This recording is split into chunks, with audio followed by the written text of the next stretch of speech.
যুক্তরাষ্ট্র ইরানের উপর নতুন করে হামলা করার পর ইরান কিন্তু থেমে থাকে নাই, অর্থাৎ ইরান হচ্ছে আরো শক্তিশালী, আরো স্ট্রংলি ভাবে যুক্তরাষ্ট্রের উপর কিন্তু হামলা চালিয়েছে। তো আপনারা তো জানেন যুক্তরাষ্ট্র এবং ইরানের মধ্যে কিন্তু মোটামুটি একটা যুদ্ধবিরতি চলতেছিল এবং একটা শান্তি চুক্তির দিকে যাচ্ছিল। এমন অবস্থায় যুক্তরাষ্ট্র কিন্তু ইরানের উপরে বিমান হামলা চালিয়েছে এবং হরমুজ প্রণালীতেও কিন্তু হামলা চালিয়েছে। অ্যাজ এ রেজাল্ট ইরান কিন্তু খুবই ক্ষেপে গেছে এবং ইরান কিন্তু অনেক আগে থেকে বলে আসতেছিল, যদি নতুন নতুন করে যুক্তরাষ্ট্র ইরানের উপর কোনো প্রকার হামলা চালায় তারা হচ্ছে কঠিন জবাব দিবে। অ্যাজ এ রেজাল্ট তারা কিন্তু তাদের যে সক্ষমতা সেটা কিন্তু দেখানো শুরু করতেছে, অর্থাৎ যুক্তরাষ্ট্র যখন থেকে হামলাটা চালানো শুরু করছে এরপরে থেকে তাদের যে একটা প্রিপারেশন ছিল, ইরানের এই প্রিপারেশনটা নিয়ে কিন্তু যুক্তরাষ্ট্রের উপর কিন্তু ব্যাপকভাবে হামলা চালিয়েছে এবং সামাজিক যোগাযোগ মাধ্যমগুলো যেখানে আছে সেখানে হচ্ছে বিভিন্ন প্রকার যে তাদের অ্যাক্টিভিটিস গুলো আছে সেগুলো তুলে ধরতেছে তারা কিভাবে হামলা চালাচ্ছে। সো আপনারা তো জানেন যে ইরান কিন্তু খুবই স্ট্রং একটা কান্ট্রি, যুক্তরাষ্ট্র কিন্তু এটা স্ট্রং একটা কান্ট্রি। এখন ইরান চাচ্ছে যুক্তরাষ্ট্রের যে গুরুত্বপূর্ণ স্থাপনাগুলো আছে সেগুলোর মধ্যে আঘাত আনার জন্য, কারণ যুক্তরাষ্ট্রের গুরুত্বপূর্ণ স্থাপনাগুলোকে যদি ধ্বংস করে দেওয়া যায় তাহলে কিন্তু যুক্তরাষ্ট্র খুব তাড়াতাড়ি ধ্বংস হয়ে যাবে। এজ এ রিজাল্ট অন্যদিকে যুক্তরাষ্ট্র কিন্তু এখন চাচ্ছে যে ইরানের যে গুরুত্বপূর্ণ স্থাপনাগুলো আছে সেগুলোর মধ্যে হামলা চালানোর জন্য, কারণ একটা দেশের বা ইন্টারনাল অফ দেশের যদি গুরুত্বপূর্ণ স্থাপনাগুলো থাকে সেগুলোকে কোনোভাবে যদি ধ্বংস করে দেওয়া যায় তাহলে ওই কান্ট্রিটা কিন্তু অটোমেটিকলি দুর্বল হয়ে যায় যুদ্ধক্ষেত্রে।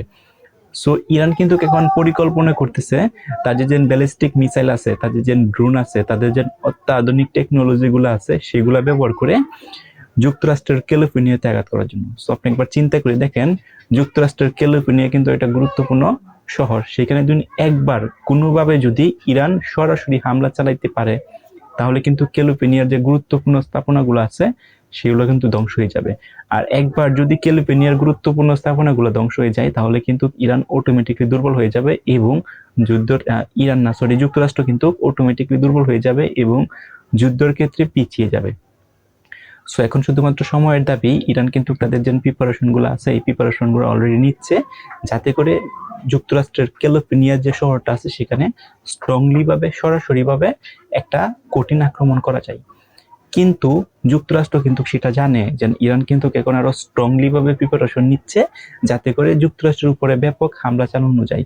সো এই যে কিছুদিন যুদ্ধবিরতি ছিল, এই যুদ্ধবিরতির সময় কিন্তু ডোনাল্ড ট্রাম্প অর্থাৎ যুক্তরাষ্ট্র কিন্তু তাদের যে শক্তি আছে সেটাকে আরো রিফাইন্ড করছে এবং এই শক্তিটাকে আরো বেশি সঞ্চয় করছে। সঞ্চয় বলতে তাদের যে ব্যালিস্টিক মিসাইল বলেন, তাদের যে টেকনোলজি বলেন, তাদের যে সৈন্য বলেন, সবগুলোকে কিন্তু পূর্ণ গঠন করছে আরো স্ট্রংলি ভাবে। সো এখন যদি আমরা চিন্তা করে দেখি তাহলে ইরান যেরকম শক্তিশালী, যুক্তরাষ্ট্র কিন্তু সেই রকমই মানে শক্তিশালী ভাবে প্রিপেয়ার আছে। এখন যুদ্ধটা যদি ভাবে কন্টিনিউ হতে থাকে তাহলে কিন্তু দুই দেশের যে গুরুত্বপূর্ণ স্থাপনাগুলো আছে সেগুলো কিন্তু ক্ষতিগ্রস্ত একটা সম্ভাবনা থেকেই যাবে। সো এই যুদ্ধের মধ্যে কে জিতবে না জিতবে এই যে রেজাল্ট আছে এটা কিন্তু খুব তাড়াতাড়ি বলা সম্ভব না। কেন? কারণ কিন্তু রাইট নাও বর্তমানে ইরান যতটা শক্তিশালী যুক্তরাষ্ট্র সেম শক্তিশালী। সো যুদ্ধ কিছুদিন কন্টিনিউ হওয়ার পর বলা যাবে যে কে কোন দেশের কত গুরুত্বপূর্ণ স্থাপনাগুলোকে ধ্বংস করে দিতে পারছে। সো যে কারণটি বেশি গুরুত্বপূর্ণ যে স্থাপনাগুলো আছে সেগুলোকে যত তাড়াতাড়ি ধ্বংস করতে পারবে ওই দেশ কিন্তু তত তাড়াতাড়ি যুদ্ধ থেকে পিছিয়ে যাবে। সো আপনাদের কাছে কি মনে হয় এই যে যুদ্ধটা এখন দিন আরো স্ট্রংলি ভাবে কন্টিনিউ হয় তাহলে কে জয়লাভ করতে পারে, ইরান না যুক্তরাষ্ট্র? কমেন্ট করে জানান।